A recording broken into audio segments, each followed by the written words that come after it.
Hello there. It's time for a very spectacular episode of The Wrestling Show with a very deep look back, with a cynical look back at some WWE action, Halloween action. That's right. So, I guess we can just let's go with the show. 1, 2, 1, 2, 3. Lip really loves wrestling. He likes to talk about it too. If you like to watch wrestling like he do, come and join us on the wrestling show. On the wrestling show. On the wrestling show. Baby.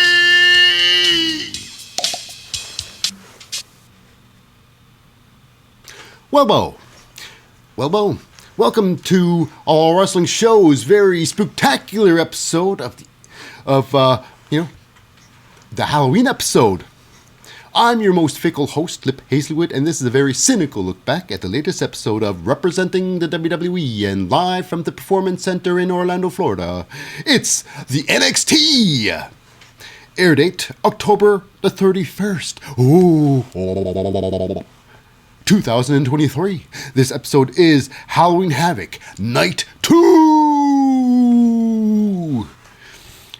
And it's going to be a big night, because there's a few championships on the line tonight. 3, count them 3, baby!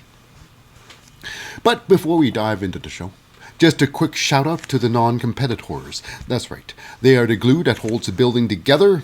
First and foremost, he's really never there.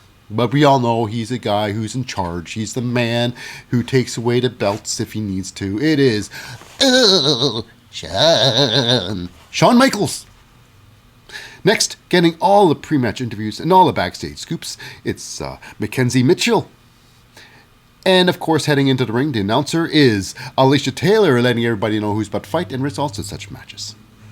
And of course, least we forget, it's the commentating crew. It's the play-by-play guys, the hosts, and I even call them the narrators of the whole damn show. They are the team of, now, he's a man with, he's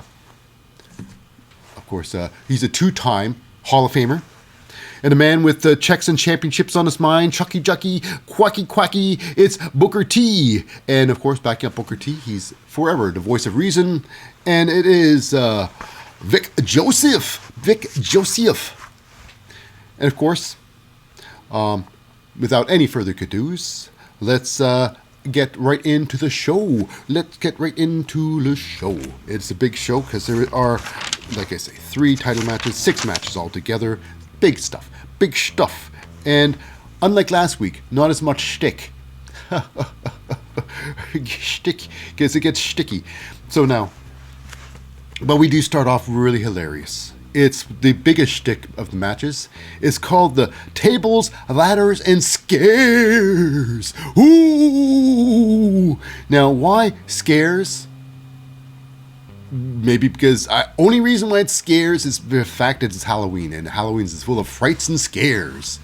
But scares, really, they might have just call it a TLC. Chairs.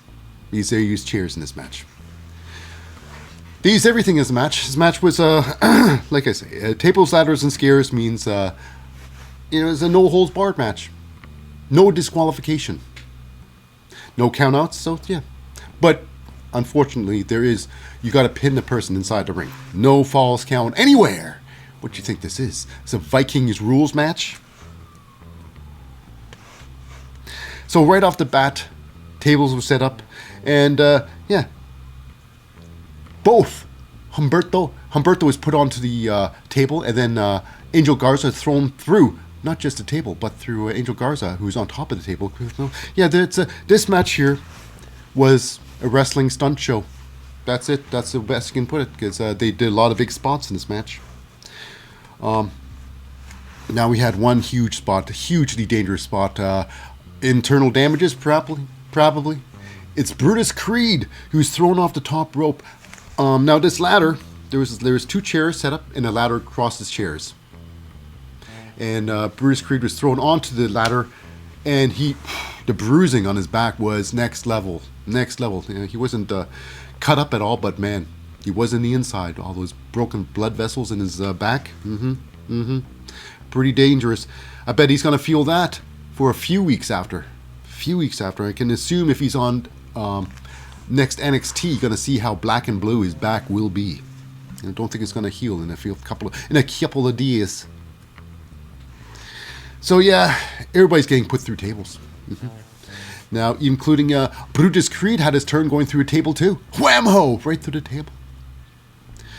So this match goes on. This was about 16 minutes in length. Respectable, very respectable length. It is a barn burner. This was definitely a barn burner of a match. You know? At the end, Angel Garza, he got chucked off the top rope. You know, he goes right through a table. Now, I don't know if these breakaway tables are safer than regular tables. But when he goes through this thing, it looks like how it broke. It looks like he got some serious whiplash. He hit his head on the back part of the table because it didn't break properly. You know, you can't. Well, regardless, breakaway tables. That's a new thing. That's already a new thing. That could be a new problem. So, after that, it's Humberto Carrillo. He's double teamed by the Creed brothers. You know, and then it's the old their finishing move. It's the electric chair drop by Julius Creed, and Brutus Creed goes off top rope with the Brutus ball. Brutus Creed loves his Brutus ball. Now, it looks neat. Face it, it looks neat. It's a big move. He's going off the top rope, but here, the facts are this. What does the Brutus ball actually do? So, Humberto is on the electric chair drop, about to fall through a table. Brutus Creed jumps off and he basically sets it off like a domino. It's like dominoes, you know. It's the finger pokes the first domino that sets it off. It's basically just the Brutus ball is basically replacing your finger to push. He's just pushing you. So the Brutus ball is just pushing your opponent. No impact. It's low impact. The lowest of all impact moves. Really? I mean, face it. This move, the Brutus ball, is nonsense. Okay. And with that nonsensical move, they got the pin on Humberto Carrillo. Yeah, them and their beautiful their cute little, temporary tattoos that they put on everywhere. Every now and then they're gonna put it on a different spot. But this whole the scratches, the wolf scratch, the tear of the skin, the proverbial tear of the skin, that is done by the wolves years ago, who've done it much better. You know, that is massive one right across it. You know, regardless, the Creed brothers win in this tables, ladders, and scares match. Okay, so after that, we got ourselves a changing of the guards. New hosts coming in for Halloween Havoc Night 2, taking over from Shotzi and Scarlet. It's, the unholy alliance of Iladon and Alba Fire. So at least they're being seen now.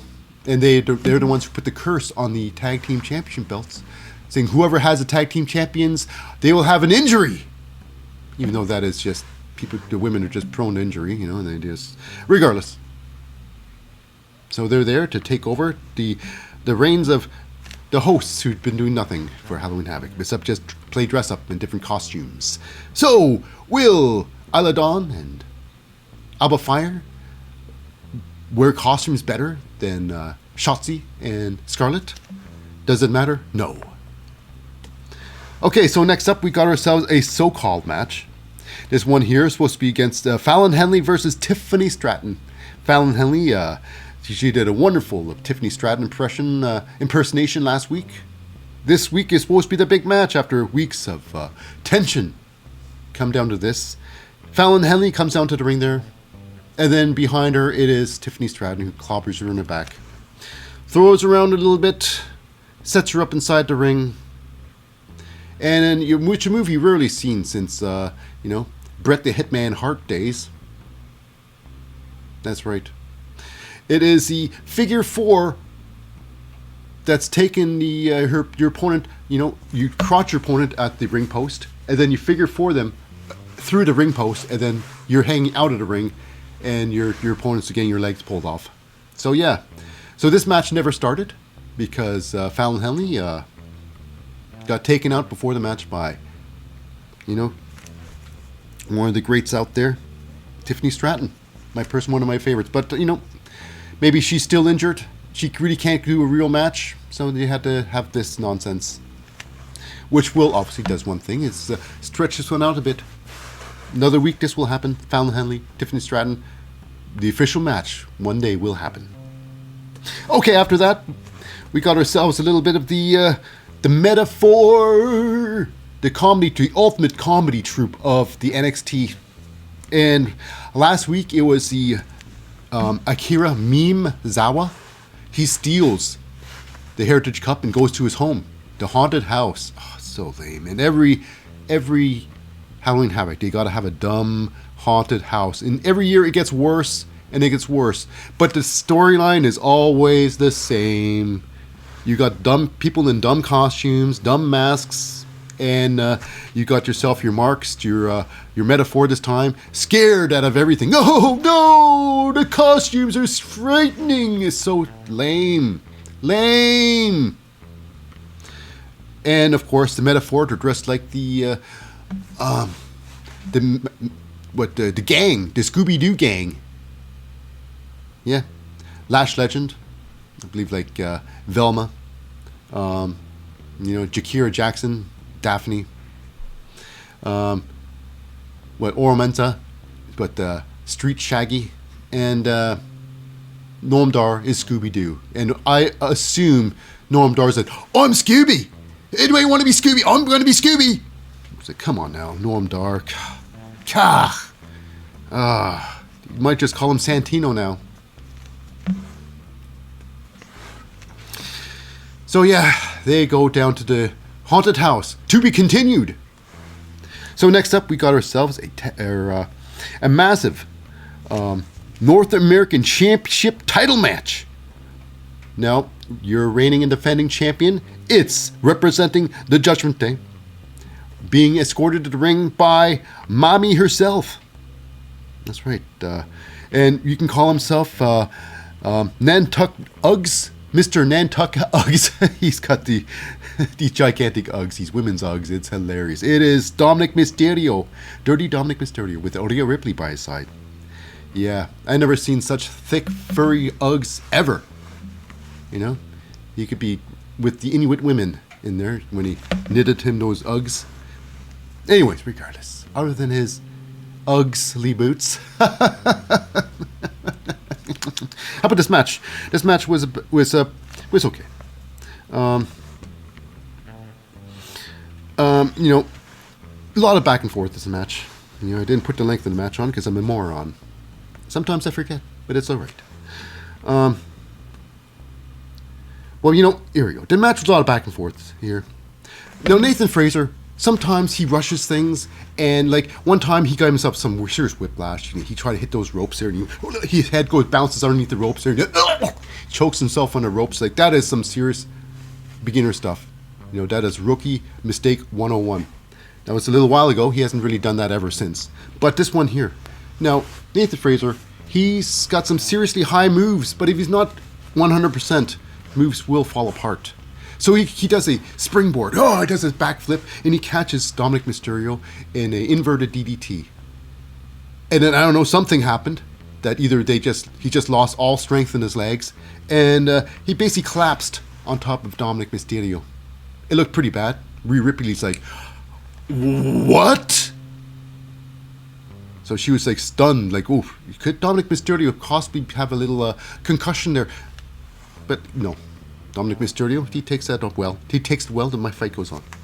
Now, everybody says, and it's true to the most part, that Dominic Mysterio, out of all his title matches, he's won probably one or two legitimately. without any help at all.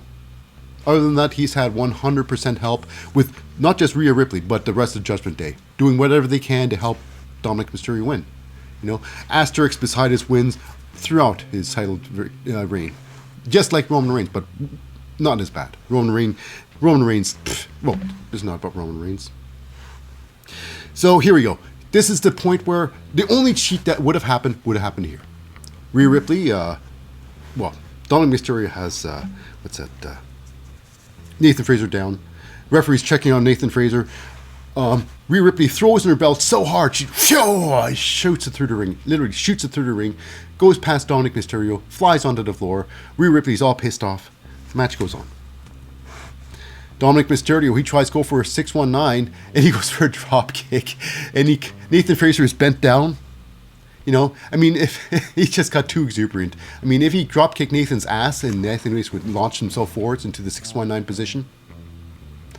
You know, but Dominic Mysterio just clearly whiffs the drop kick. Nathan Fraser sells it by throwing himself into the 619 position. But anyways, it comes down to this. The end sequence.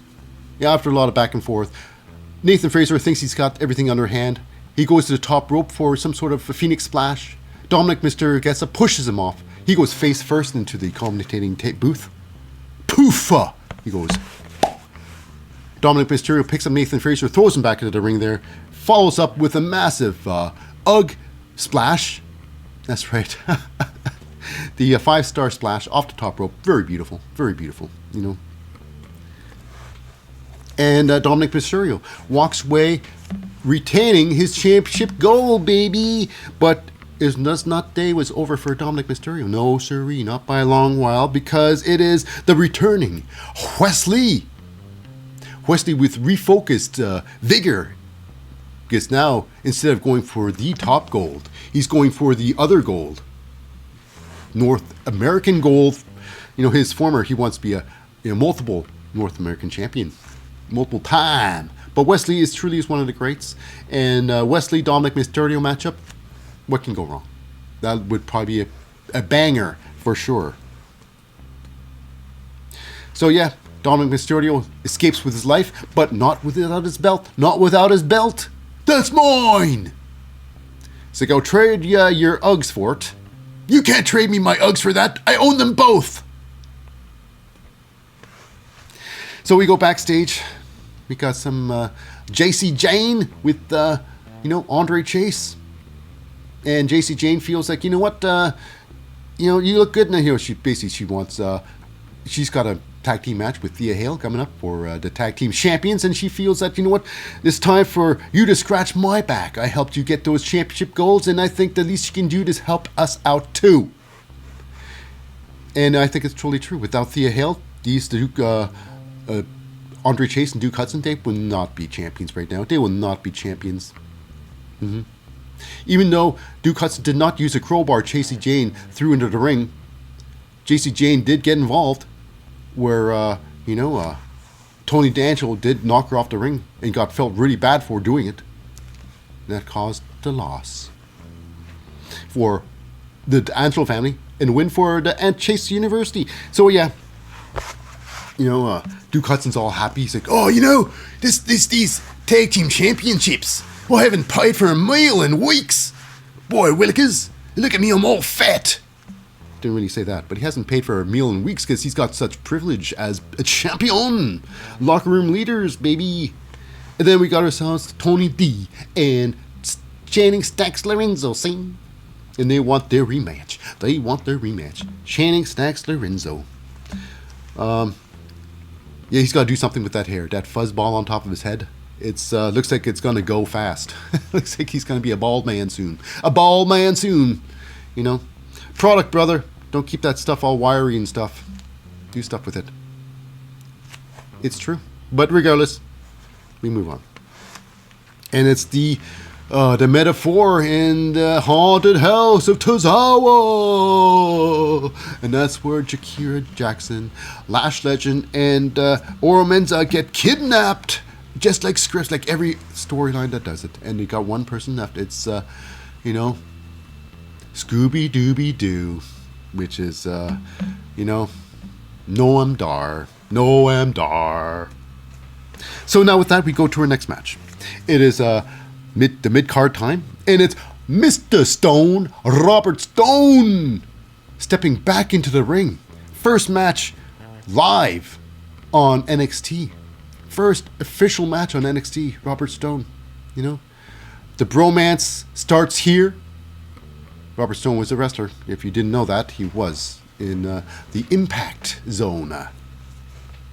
So now, Robert Stone, one thing for sure. This is his first match, and his gear that he's wearing some skin-tight pants. He's wearing the wife beater, and he's wearing these loafers. And he looks more of a wrestler than Andre Chase ever has been and ever will be. It's crazy. Andre Chase, he just does not even try. At least Robert Stone's trying to put some gear together. Andre Chase. It's so... One day, I'm saying that one day, Andre Chase will actually have legitimate wrestling gear that suits his character, rather than just wearing street clothes. So dumb. Anyway, so this one here is Robert Stone versus the great Bron Breakker. Now, if you haven't seen Bron Breakker up close, his beard looks like, I don't know if you ever heard the Ron Popeil's hair in a can. Looks like he sprays down his beard with that fake hair on his... it looks so weird. Anyways, but this is going to be a throttling. You would think there would be an absolute squash. But this match was almost 3 minutes. Which is surprisingly long for what it could have been. Because Robert Stone was quick, but when he got caught, he got thrown around. Real good. Took a couple of good throw bumps. But here's the thing, Robert Stone got a real quick schoolboy roll-up. And it's very convincing, though. When Robert Stone goes for a pin on this roll-up, it's not like he's going through the motions. He wants your shoulders onto the ground. He's pushing you down. He wants to win. The mindset of Robert Stone's schoolboy there, really nice. It shows intent. Yeah. He put out a strong position there. But that was all Robert Stone can muster. He was thrown around some more like a rag doll in the ring, thrown around like a sack of potatoes. And then with the massive spear, it's over! It's just a spear. I mean, Robert Stone just got crushed. After the match, however, Robert Stone was going to meet the same fate as Von Wagner by having his head crushed between the steps, the steel stairs that lead to the ring. But before Robert Stone can get his head crushed in, it is Von Wagner. Von Wagner comes out there into the ring and takes out some, Bron Breakker. Beats him up a bit. He choke slams him onto the steel steps, and he wanted to end it himself, but Von Wagner was too slow. Bron Breakker gets out of harm's way. So yeah. Okay, with that said, we go to our very next match. This is the tag team title match, and it's a mid-carder. Well, okay. So here we go. This one here, it's you got yourself your reigning and defending champions, Chelsea Green and Piper Niven, dressed as the Fiend. The makeup as a Fiend. Very high quality makeups. There must be must spend hours in the makeup chair, because it was like a tattoo quality. It was tattoo quality. It looked like you can see inside her mouth, or see all her teeth. It was ripped open. The makeup job was insane that Piper Niven carried into the ring. She looked just like the Fiend, like a good tribute, beautiful tribute. Now they're fighting, representing Chase U, JC Jane and Thea Hale. Now JC Jane and Thea Hale, they were in the ring first, and when Chelsea and Piper were coming down to the ring with their, they're going to have a beautiful ring entrance, but they were attacked before the match started. But however, in about 20 seconds, they got into the ring and the match officially started. Now, Piper, she's got some serious skills in that ring. She can, if she's put to her devices, she got the mindset to destroy somebody. Like she got Thea Hale. She picked her up for a power slam, and put her right down onto her it's a shoulder breaker. A beautiful shoulder breaker on Thea Hale. Wow, that would have ended. That's a good finisher right there. You know. Another thing. Now, near the end of the match, Piper Niven breaks up the pin. You know, and Piper and Thea go at it again. Thea tries to get... She gets on her shoulders there for electric chair drop. She gets spun around to her front. And then it was pretty impressive. It was like an inverted sit-down power bomb on Thea Hale. Such an impressive move. That takes them both out of the ring there. Now, the end sequence. We got this. It's JC Jane and Chelsea Green in the ring. They both do a pump kick on each other. They both knock each other down. Duke Hudson pops on the ring apron. He tries to get his team pumped up. And this is the perfect distraction because JC Jane decides, now it's time for the cheat. So she goes to grab the tag team championship belt. So she can use it as obviously a weapon. But Andre Chase like, we don't cheat at Duke Chase University. We do not cheat. So he pulls away the belt and she gets all pissed off. She gets turned around and then she gets hit with the worst finisher in wrestling. Period. It is ugly. It is never done right. Chelsea Green hits the unpretty her. Or they might be calling the unprettier still, but back to it again. But this is, like I say, it's a Christian Cage move. It's you got to be high-skilled wrestler to take a bump like that. Your skill level has to be at another level to take a unprettier face bump. You know, because if you're not at a level to take this face bump, this bump would look like a bunch of nonsense. Looks like a pile of garbage. So she spins her, and Chelsea Green goes down. She does her move, but what is going on? It's nonsense. It's upsetting to see. But anyways, Chelsea Green gets a pin on top of JC Jane, who absolutely could not take that face bump. Could not. I can imagine. You take this face bump wrong, you can break your nose. You can break your nose. So everybody's fearful of this move. No one will ever take it properly. You know, or even close to properly. Okay, anyways. Retaining their championship gold is Piper Niven and Chelsea Green, the champions. Okay, so now we go backstage. We got ourselves a little bit of the, Mackenzie Mitchell with Lexis King's first interview. Sitting upon the throne. Lexis King. He's got his chin strap beard. Looks hilarious.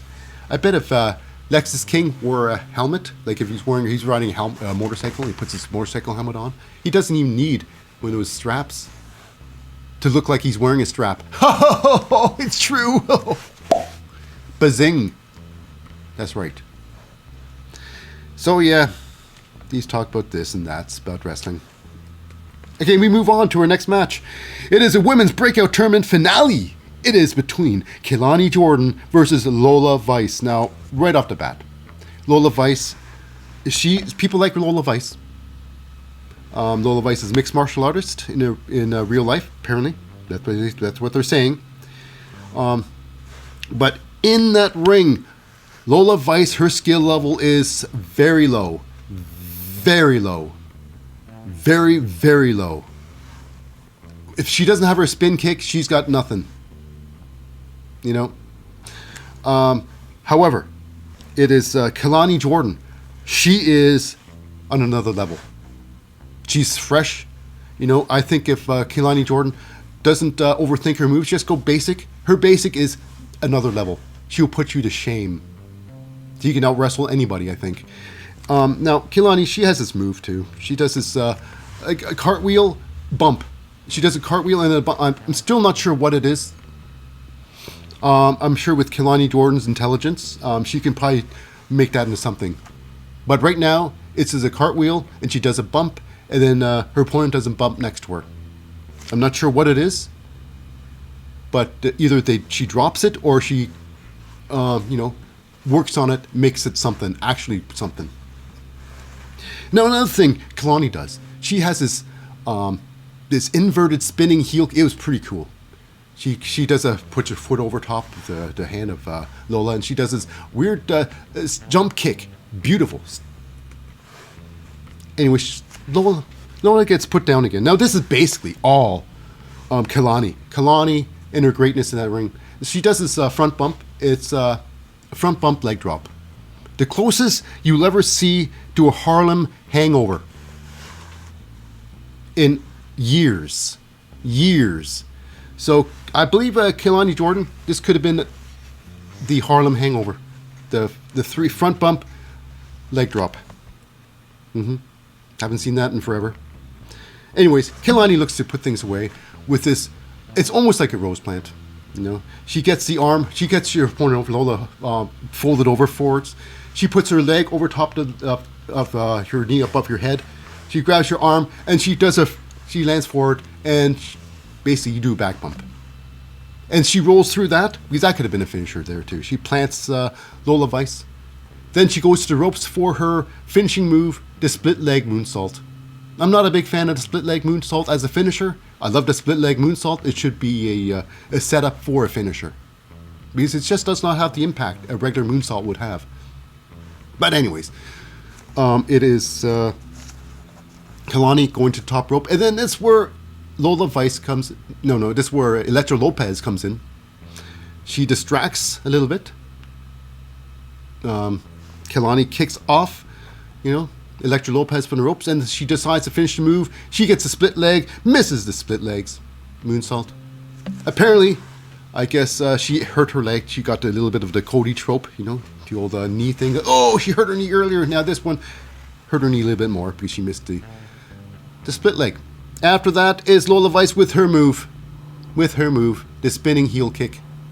That's it. One move. It's over. Lola Vice wins the match, gets the contract. Lola Vice.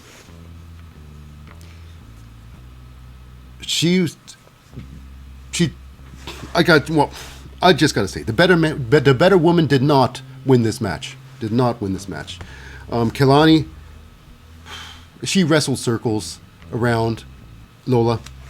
Let's face it.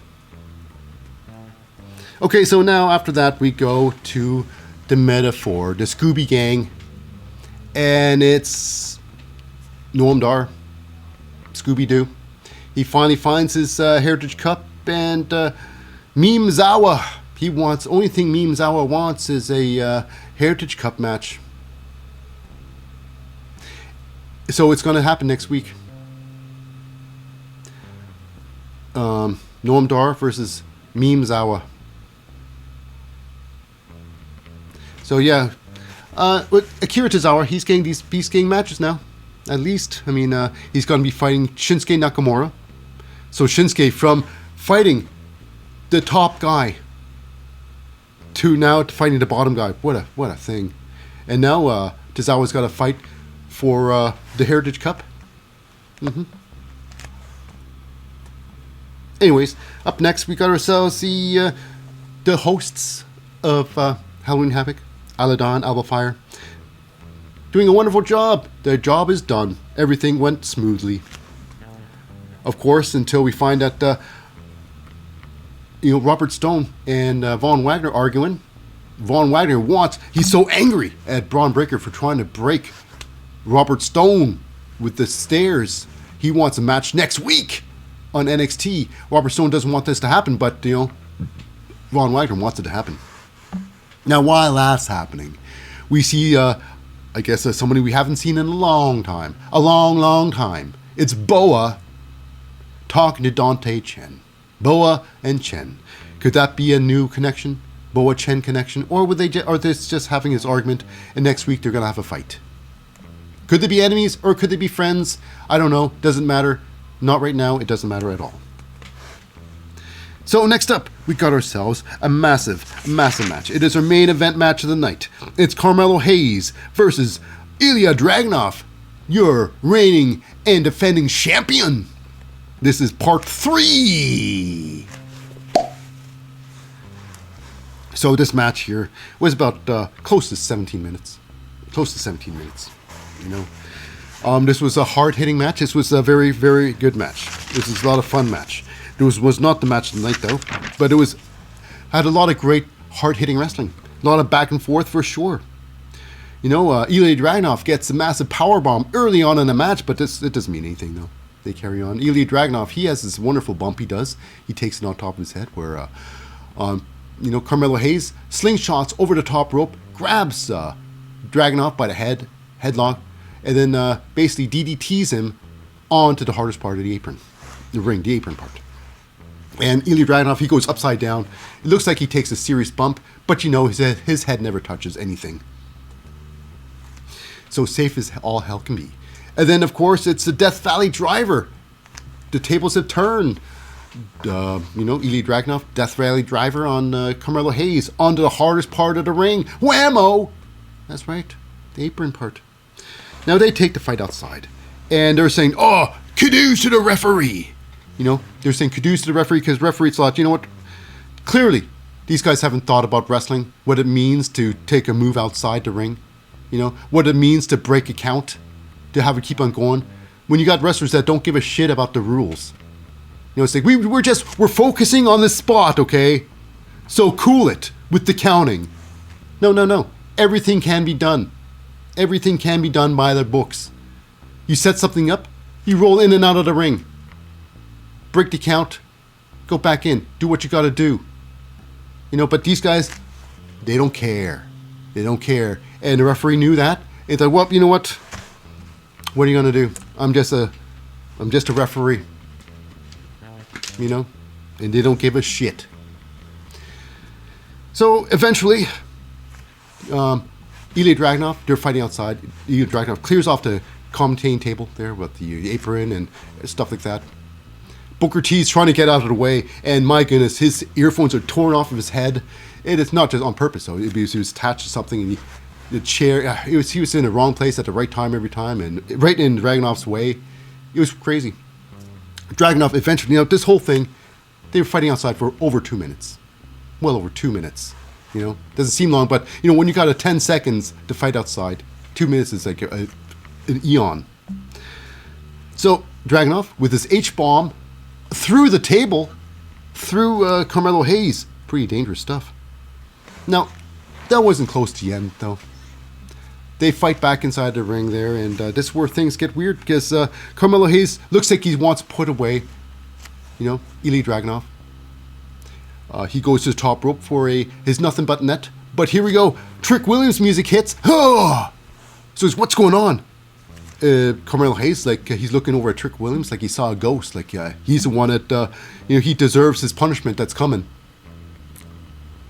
Made no sense. So he's like, oh, what's going on? And next Dragunov gets his wits about himself. Superplexes Carmelo Hayes off the top rope. And then you all notice Trick Williams coming to the ring area. And then it's a Torpedo Mosquito, or Torpedo Moscow. The Torpedo Stupido. Because he never looks at where he's going. He could have hit anybody who's there. If the referee was there, he would have torpedoed the referee. Anyways, Carmelo Hayes gets knocked in the head by Dragunov. And he gets to win. Dragunov, 1, 2, 3, retains the championship belt. Trick Williams goes in the ring there. And he picks up Carmelo Hayes. I'm not sure what's going on. The Trick Mellow game is still good. He didn't say anything. But I'm not sure what happened there, why it has happened.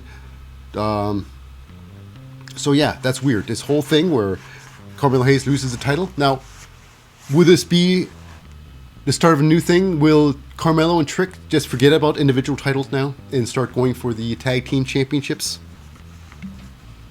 Who knows? Doesn't matter. The tag team division is rubbish right now throughout the WWE. And then after that, we got ourselves, before the night's over, Dragunov is attacked out back by, the Vikings funeral himself. The Vikings funeral, it's Baron Corbin. Burn my career down! He wants his gold, so he's like what you should do. Like you should do. If you want the gold, you attack the champion. And they're gonna want to fight you, and they're gonna give you what you want. So, and that's how the NXT goes off the air, with Dragunov getting the beat down. So yeah. So that, anyways, that wraps up for this week's episode of the NXT. For our podcast listeners, as usual, we'll be right back after this short break for some a SmackDown. But for our YouTube audience, remember, this is it for the show today. Join us next time on The Wrestling Show for some SmackDown. I've been your host, Lip Hazlewood. See you again soon.